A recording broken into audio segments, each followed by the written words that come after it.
कहते हैं जब इश्क का चक्कर होता है तो आदमी सब कुछ भूल जाता है और फिर उसी के साथ जीने मरने के लिए कस्में खाता है, अपने घर वालों से बगावत तक कर लेता है। यहाँ पर एक युवक को आज से लगभग 3 साल पहले एक लड़की से प्यार होता है और फिर वह उसी लड़की के साथ सभी सपने सजोने लगता है, मगर 2025 में लड़के के घर वाले उसकी दूसरी लड़की से शादी तय करते हैं और होली का दिन था, 7 बजे का समय था। उस लड़के के पास एक फ़ोन आता है और जब वह पहुंचता है उसी फ़ोन करने वाले युवक के पास और तभी उसकी मौत हो जाती है। और जब पुलिस इस पूरे घटनाक्रम को खुलासा करती है तो एक ऐसा सच निकलकर सामने आता है जो वाकई में हैरान और परेशान कर देना था। आप सभी दोस्तों का नमस्कार, मेरा नाम रवि है। मैं आशा उम्मीद करता हूँ आप लोग बहुत अच्छे होंगे। अगर आप हमारे चैनल पर नए हों, सब्सक्राइब बेल आइकन जरूर दबाएँ। यह सच्ची घटना चालू होती है उत्तर प्रदेश का ज़िला है वाराणसी और उसी के अंतर्गत जैतपुरा थाना है और थाने के पास ही एक इलाका है जिसका नाम है औशानगंज। यहीं का रहने वाला एक परिवार, जो परिवार के मुखिया थे, उनका नाम था संतोष प्रसाद, जो उनकी पत्नी थी रेनू और उनके 2 बेटे थे। जो बड़ा बेटा था जिसका नाम था दिलजीत, जो कि शादी बारातों में डेकोरेशन का काम करता था। तभी घर वालों ने उसकी शादी एक लड़की से तय कर दी और जो शादी होनी थी वह 6 मई 2025 को।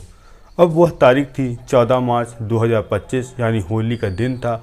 सभी लोग सुबह होली खेलते हैं और उसके बाद शाम करीब 7 बजता है। तभी दिलजीत, जो कि उनका बड़ा बेटा था, उसके मोबाइल पर एक फ़ोन आता है। फ़ोन वाला करने वाला शख्स कहता है कि मुझे तुमसे मुलाकात करनी है। तभी दिलजीत अपने पिता संतोष प्रसाद के पास जाता है, कहता है पिताजी मैं आधे घंटे में आ रहा हूँ। जो दिलजीत था वह अपनी मोटरसाइकिल निकालता है और पहुँचता है जो कि वहाँ का डीएवी कॉलेज है, जो कि उनके इलाके से थोड़ी दूर है। वहाँ पहुँचता है मिलने के लिए शख्स से। तभी वह कुछ समझ पाता, एक अज्ञात शख्स मोटरसाइकिल से आता है और जो कि दिलजीत के सीने पे गोली मार देता है। जैसे ही सीने पे गोली दिलजीत के लगती है वैसे ही वह गिर जाता है, चिल्लाने लगता है और वह फ़ौरन हमलावर वहां से भाग लेता है। अब जो आसपास के लोग आते हैं दिलजीत को उठाते हैं, फ़ौरन एक ऑटो में बैठाल कर जो पास का ट्रामा सेंटर है वहां ले जाया जाता है। तभी पता चलता है दिलजीत की खून बहने से मौत हो गई है। अब फ़ौरन यह बात पुलिस को बताई जाती है। पुलिस फ़ौरन पहुँचती है मेडिकल कॉलेज में और वहाँ सभी लोगों से पूछताछ करती है कि आखिर ये मामला कैसे हुआ, इस युवक को किसने गोली मारी। जो वहाँ के राहगीर हैं बताते हैं कि हम लोग किसी काम से जा रहे थे, तभी एक शख्स एक गाड़ी पर आता है और इस शख्स के सीने पर गोली मार देता है और तुरंत फरार हो जाता है। अब फ़ौरन पता लगाने की कोशिश की जाती है यह युवक कौन है, तो पता चलता है यह युवक जो है संतोष प्रसाद का लड़का है, क्योंकि अक्सर यह बाजार जाता था तो वहाँ कुछ लोग इस युवक को दिलजीत को जानते थे और जिसका काम था शादी विवाहों में डेकोरेशन का था, तो इसीलिए ज़्यादा मकसद नहीं करनी पड़ी इसको पहचानने में। अब फ़ौरन जो संतोष प्रसाद को फ़ोन किया जाता है वो भी मेडिकल कॉलेज पहुंचते हैं, देखते हैं उनका बेटा मृत हो गया है, तो वह भी बड़ी तेज चिल्लाने लगते हैं, आखिर मेरे बेटे का कत्ल किसने किया, इसकी अभी कुछ महीने बाद ही शादी होनी थी, आखिर हमारा चिराग किसने बुझा दिया। अब पुलिस की टीम फ़ौरन अपनी टीम गठित करती है और जांच पड़ताल बढ़ाती है और जो उस जगह वारदात को अंजाम दिया गया था वहाँ के सीसीटीवी फुटेज चेक किए जाते हैं। तभी एक शख्स जो कि रात के तकरीब 11 बजे वहाँ पर आता है और दिलजीत को गोली मारता है, जिसने एक बाइक काली कलर की थी और एक हेलमेट लगा रखा था। उसका चेहरा पहचान पाना मुश्किल था। अब पुलिस वाले पिता से पूछताछ करते हैं कि आपका बेटा कहाँ गया था, किस काम से गया था। तभी संतोष प्रसाद बताते हैं कि मेरे बेटे के पास एक फ़ोन आया था, जिसके बाद मेरे बेटे ने कहा कि मैं आधे घंटे में आ रहा हूँ, मुझे थोड़ा काम से जाना है। अब पुलिस वाले दिलजीत का मोबाइल खंगालते हैं, जो उसमें कॉल डिटेल थी वह तलाशते हैं, तो एक नंबर उसमें दिखता है। वो नंबर किसी और का नहीं था, एक लड़की का था जिसका नाम था सरस्वती। अब जो मृतक के पिता से पूछते हैं ये सरस्वती कौन है, तभी संतोष प्रसाद बताते हैं यह इसकी फ्रेंड है और काफ़ी सालों से ये दोनों अक्सर बातचीत करते थे और मैंने अपने बेटे की शादी दूसरी जगह कर दी, क्या पता इसने किस लिए बुलाया, इसी ने तो मेरे बेटे को नहीं मारा। अब फ़ौरन पुलिस सरस्वती को उठाती है, जो कि वह चंदौली के रहने वाली थी। उससे पूछताछ करती है कि तुमने दिलजीत का कत्ल क्यों करवाया। वह कहती है मैं उसका कत्ल क्यों कराऊंगी, वह तो मेरा अच्छा दोस्त था। होली के दिन मैंने सोचा क्यों ना मिल लूँ, और मैं अपने घर के बाहर गली में खड़ी थी, वह मिलने नहीं आया। इसके बाद मैं चली गई। साहब मुझे और कुछ नहीं पता। अब पुलिस वाले जो सरस्वती थी उसका फ़ोन लेते हैं, उसकी कॉल डिटेल खंगालते हैं, तो उसमें एक नंबर संदिग्ध और था, जो कि वारदात की रात करीब 8 बजे 3 से 4 बार सरस्वती ने उस नंबर पर बात की थी। वह नंबर था जो कि पास का ही रहने वाला लड़का था, जिसका नाम था राजकुमार, जो कि राजकुमार भी मुगल सराय के पास चंदौली इलाका है, वहीं का रहने वाला था। अब पुलिस की टीम उसको घर पहुंचती तो पता चलता है वह यहाँ नहीं है। अब पुलिस के लिए बहुत बड़ी चुनौती थी कि आखिर राजकुमार का दिलजीत से क्या संपर्क है, और जो उसकी प्रेमिका कहानी बता रही है कि उसका इस वारदात में कोई हाथ नहीं है। तो पुलिस के लिए सबसे बड़ी चुनौती ये थी, पहले राजकुमार मिले, उससे पूछताछ हो, तभी क्लियर हो सकता है कि दिलजीत का कत्ल क्यों किया गया और किस लिए किया गया।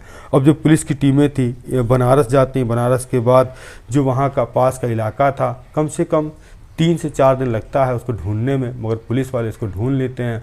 मंगलवार रात करीब 7 बजे जो कि उसको बनारस के पास से उठाती हैं और फ़ौरन उसको थाने लेकर आती हैं, और जो कि प्रेमिका उसको दोबारा बुलाया जाता है, दोनों को आमने सामने बैठाला जाता है, और पुलिस वाले पूछते हैं राजकुमार से तुमने दिलजीत को क्यों मारा, तुम्हारा उससे क्या संबंध था। तभी राजकुमार कहता है कि मैंने सिर्फ मारा है, प्लान जो सरस्वती का था, जो कि उसका पूर्व बॉयफ्रेंड है। और पुलिस वाले कहते हैं कि अब तुम बताओ तुम दोनों ने कत्ल क्यों किया। तो सरस्वती एक ऐसा सच बताती जो कि वाकई में हैरान और परेशान कर देना था। सरस्वती बताती है आज से लगभग 3 साल पहले उसकी मुलाकात जो कि दिलजीत से कॉलेज के दौरान हुई थी। कॉलेज के दौरान के साथ साथ दोनों में पढ़ाई में ठीक ठाक थे, यहीं से दोनों अक्सर फ़ोन पे बातचीत किया करते थे। और 2025 आता है तो जो राजकुमार था वह मेरे टच में आ जाता है, क्योंकि जो दिलजीत थी उसकी घर वाले उसकी शादी दूसरी जगह तय कर देते हैं, और जो दिलजीत था उसने ही जो राजकुमार, दोनों आपस में दोस्त थे। और जब दिलजीत मुझसे मिलने आता था तो राजकुमार भी कभी कभार उसके साथ गाड़ी से आता था। इसी दरमियान हम तीनों की अच्छी दोस्ती हो गई, और फिर पता चलता है कि दिलजीत की शादी उसके घर वाले दूसरी लड़की से कर रहे हैं। तो मैं दिलजीत से दूरी बनाना स्टार्ट कर देती हूँ, और इसी बीच राजकुमार मेरे करीब आ जाता है, हम लोगों में प्यार हो जाता है। यह बात फिर दिलजीत को पता चलती है कि जो उसका बॉयफ्रेंड है, दोस्त है राजकुमार, उसकी प्रेमिका के संपर्क में है। इसके बाद दिलजीत अपनी प्रेमिका सरस्वती को समझाता है कि तुम लोग दूर हो जाओ, नहीं तो अच्छा नहीं होगा। तभी सरस्वती को बहुत यह बात खराब लगती है, वह अपने प्रेमी राजकुमार यानी दूसरे प्रेमी के साथ मिलकर एक ऐसी खौफनाक साजिश रचती है जो कि वाकई में हैरान करने वाली है। तभी सरस्वती राजकुमार को फ़ोन मिलाती, कहती है अगर हम लोग को करीब आना है तो जो दिलजीत है उसको रास्ते से हटाना पड़ेगा। तभी प्लान के तहत 14 मार्च 2025 को 7 बजे जो कि सरस्वती थी अपने पहले प्रेमी को फ़ोन करती, कहती है आज मुझे होली मिलना है तुम्हें, और तुम मेरी बताई हुई जगह पर आ जाओ। इससे पहले ही जो सरस्वती थी राजकुमार को उसने फ़ोन कर दिया था कि आज टारगेट आएगा, तुम्हें आज इसको निपटाना है, कैसे भी निपटाना या तुम समझो। अब जो राजकुमार था एक बाइक लेता है, एक अवैध असलहा लेकर वो बताई हुई जगह पर पहुंचता है जहां पर दिलजीत आने वाला था, और फ़ौरन ही वह दिलजीत को समझ पाता, राजकुमार उसके सीने पर गोली मारता, वहां से फरार हो जाता है। उसके बाद वह इधर उधर जगह बदलता रहता है, और बाद में पता चलता है कॉल डिटेल से कि प्रेमिका ने ही अपने पूर्व प्रेमी का कत्ल करवाया, वो भी इसलिए क्योंकि वह उसके दोस्त के साथ रिलेशन नहीं बना पा रही थी, और जिसके कारण तीनों में विवाद हो रहा था। यह कहानी सुनाने को उद्देश्य किसी को परेशान करना नहीं बल्कि जागरूक करना है कि ऐसी दोस्ती ना करें जो आपकी खुद ही जान ले। आपको कुछ भी सुझाव हो तो कमेंट के माध्यम से जरूर दें। हम मिलते हैं नई कहानी नई शुरुआत से। जय हिंद, जय भारत।